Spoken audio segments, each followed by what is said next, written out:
Een vijand van de staat. Zo werd Tomas Halik genoemd ten tijde van het communistische regime in Tsjechoslowakije. En hoewel hij in de gaten gehouden werd door de geheime politie, kon hij priester worden in de ondergrondse kerk. Pas na de val van de muur begon hij te doceren en te reizen in het buitenland. Hij werd bevriend met Johannes Paulus II en president Václav Havel stelde hem voor als zijn opvolger.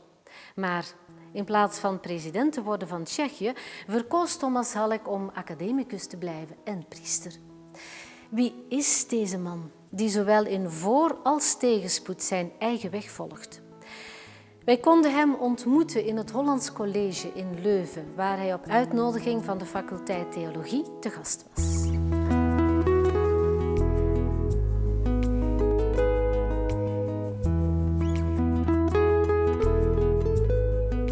I was born in the same year when the communists came to power, and I grew up in the secular family, in the secular intellectual family in Prague. My father was historian of literature. He was an agnostic, I was baptized, but I grew up without any religious education. So in our family, the Bible stories were like the Greece myths, the part of the European culture, but nothing so special religious. And my way to my conversion has several steps. It was the first step, more intellectual, aesthetic, also political, because Catholic Church was in that time in our country persecuted, very hard persecuted, I think even harder than in other neighbor countries. It was a field for an experiment of the total atheization of the society. The church was absolutely throughout of the public sphere.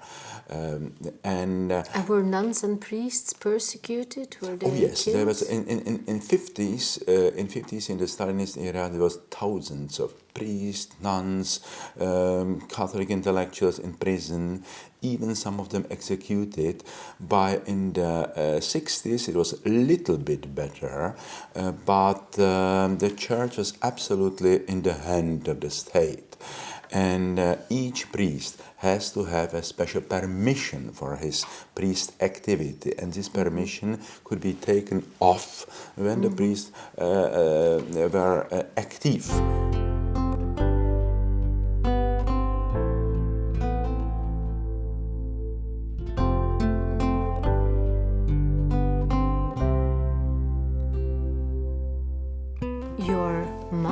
Your own mother didn't even know that you were a priest. Yes, for me it was now possibility to join the official seminary, because the official seminary was in the hands of the secret police practically, and it was not allowed for the people. They got already the university degree to enter the seminary, so for me it was the only possibility, the underground church.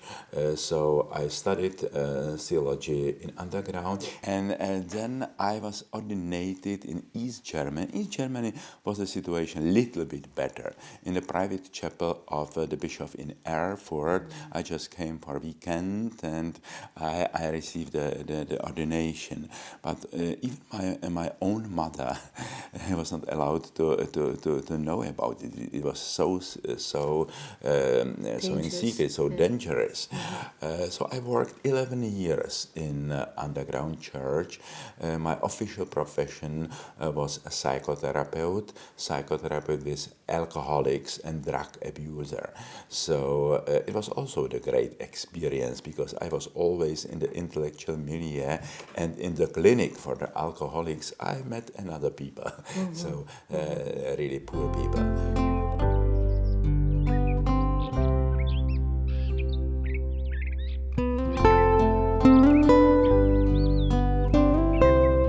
Afterwards, you became an advisor to President Vacav Havel, and he even suggested that you should be his successor as a president, but you refused. Why? So I think it's better to stay to keep my work in the church and the university. It will be not quite easy to be a priest and president, also from the canonic law and so on.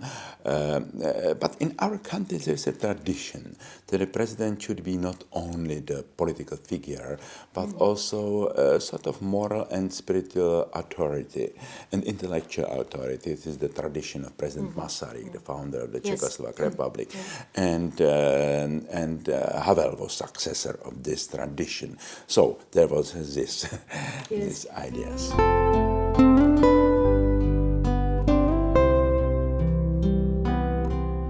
I read a beautiful chapter that you write about Pope John Paul II in this book, Night of the Confessor. You became friends with him, didn't you? Yes, I can say so. When many bishops came to Prague to visit the Cardinal Tomášek, the Cardinal Tomášek invited me to show them the beauty of our city. And it was the possibility to speak with these church representatives outside of the sphere of the microphones of the secret police. So I met also the Cardinal Listiger, the Archbishop of Paris. We spent 2 hours just walking in the old city of Prague in the night, and I told him many things about the underground church and about the future of the church, about my dreams, about my plans. And he said, "You must tell this to the Holy Father." And I said, "Oh, it's easy for you. You are Cardinal of Paris. I am the psychotherapist in Prague. I have no passport," and so on. And then he said, "Oh, there will be perhaps a possibility." And there was a possibility in November 89. There was in Rome the canonization of Agnes of Prague, and it was the first time when the regime allowed several thousands of believers to go there, and I was there too. And one day I was just walking in Rome, in Trastevere, and I met Cardinal Listiger, and he said, "Oh, you are here, so please, you perhaps can write a letter to the Holy Father and ask him for a meeting." And I did it, and I received an invitation for a private dinner with the Holy Father, and it was my first meeting with him. It was just a day before the fall of the Berlin Wall, and the Pope came from television, from the news, and said with his voice, "This is the end of communism." And I said, "Oh, Your Holiness, excuse me, but I don't think that papal infallibility does work in the political affairs. I think there will be some 5 years of perestroika in our country." No, you should be prepared. It will be very soon. And it was in 2 weeks. Yes, and then I was invited to prepare his first visit to our country. It was his first visit to the post-communist world. So I spent one month in Vatican, practically every day, speaking with him, because John Paul II prepared his visit very, very carefully.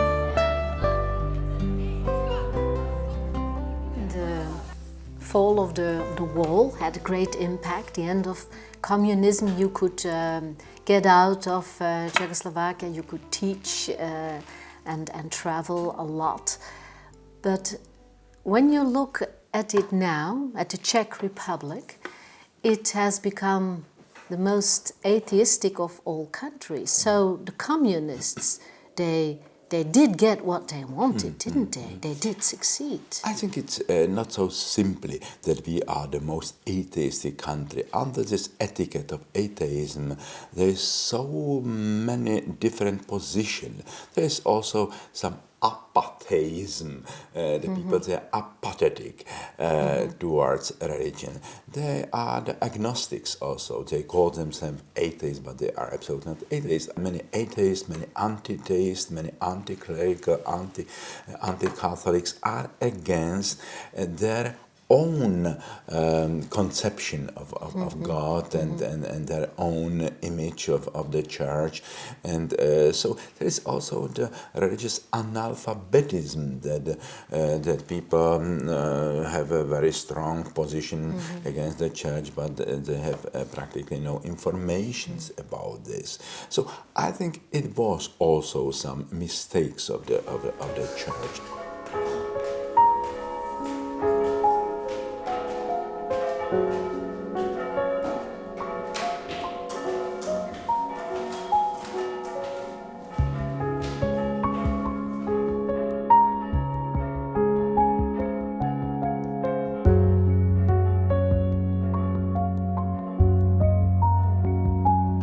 Democracy needs a special biosphere, a special moral biosphere. We need also some changes in the heads and hearts of the people.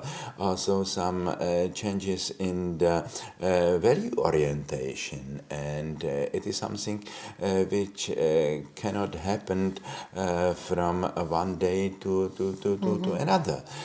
So I think it was the task of the church to help to create a moral atmosphere for democracy. You have expressed concern about democracy, whether it will succeed, whether we can have this change in the morals in our hearts and our thinking.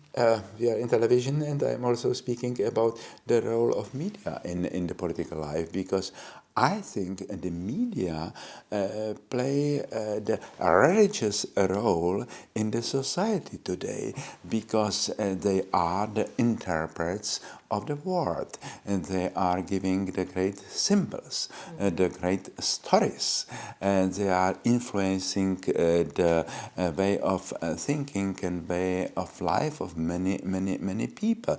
They are the arbiters of truth and importance. I have seen it in television on my own eyes, so it is true. And it was the first news in the television news. It is important. So it was always the role of religion to interpret the word, to be the arbiter of truth and importance. And now the media are playing the role. I think the real debate about values, about the really important things, that is it is necessary for democracy.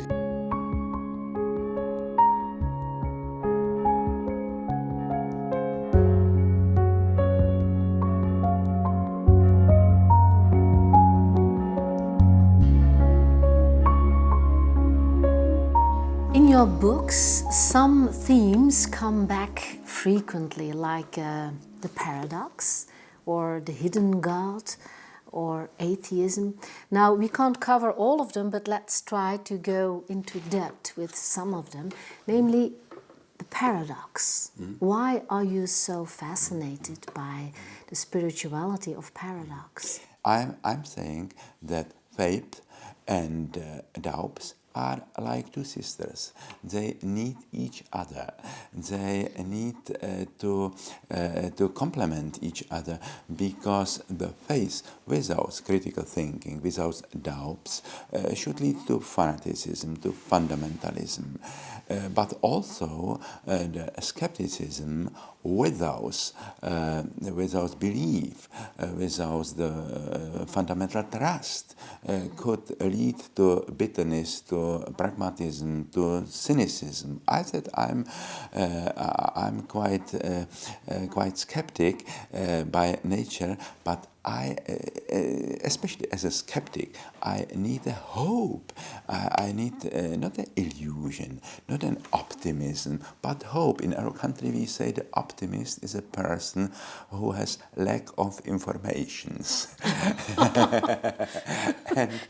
and I think the optimism is an illusion that everything will go better and better and better automatically. And I think that the hope is the strength to withstand the situation when the things are going also worse and worse. And so it is something different than the optimism. So I wrote a book about hope, about faith, which is not just a set of dogmatic sentences. I think for me to be a believer, it seems to be a man of dialogue, because the true unbeliever is a man of monology, who is the monological way, who is just speaking for himself and so on. And I think that a true believer is a man of dialogue, is a person of dialogue, is a person who can listen.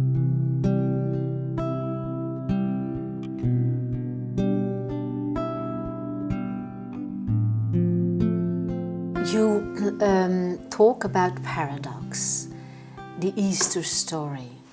That's complete paradox, isn't it? Of course, it is.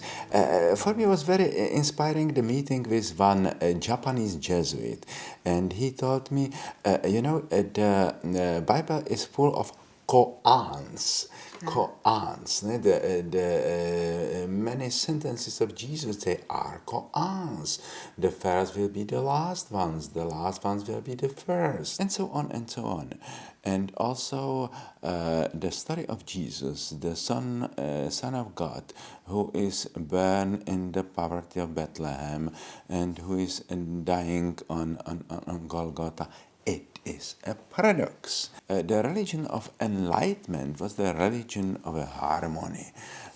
God should be a garant on the harmony in nature and in our life and so on. But our life is not so full of harmonies. It's full of paradoxes, full of problems, full of open questions.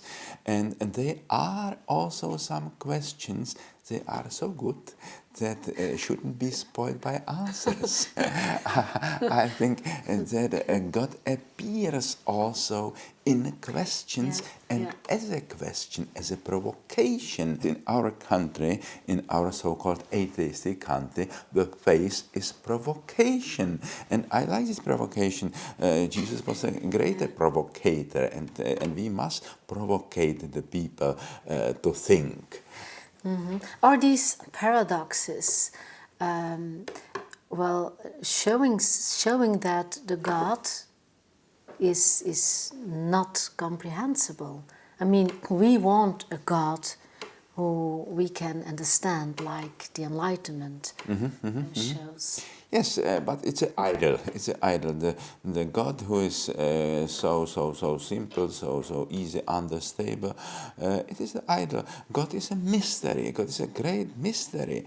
God is not just behind the scene of nature and history and our life. So God is in transcendence, and I think we can meet Him in the experience of love, because love is the great transcendence. Love is not just an emotion. Love is an experience that somebody is for me more important than I am for myself. I can transcend my egoism in love, and God appears in this experience of this transcendental love.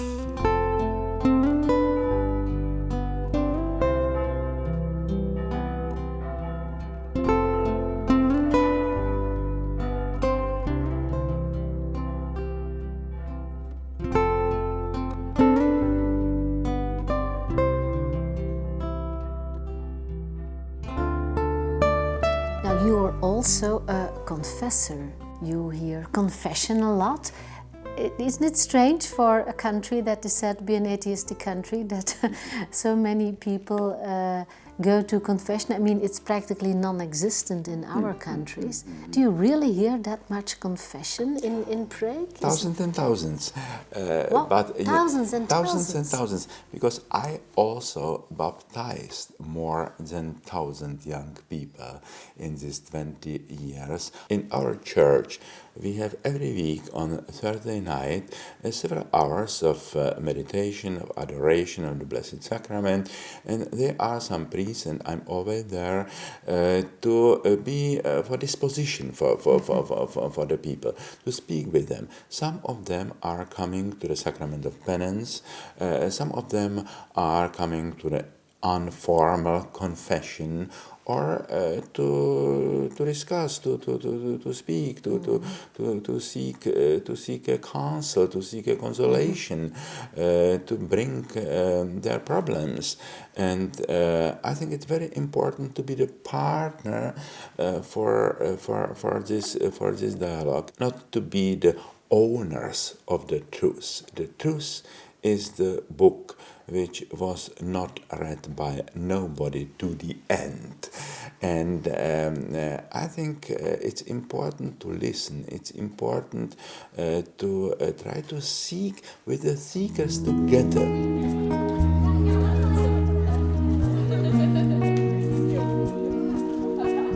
In your book, Patience with God, you write a sequel to the biblical story of Zacchaeus. Who is Zacchaeus and why did you want to write a sequel to this story?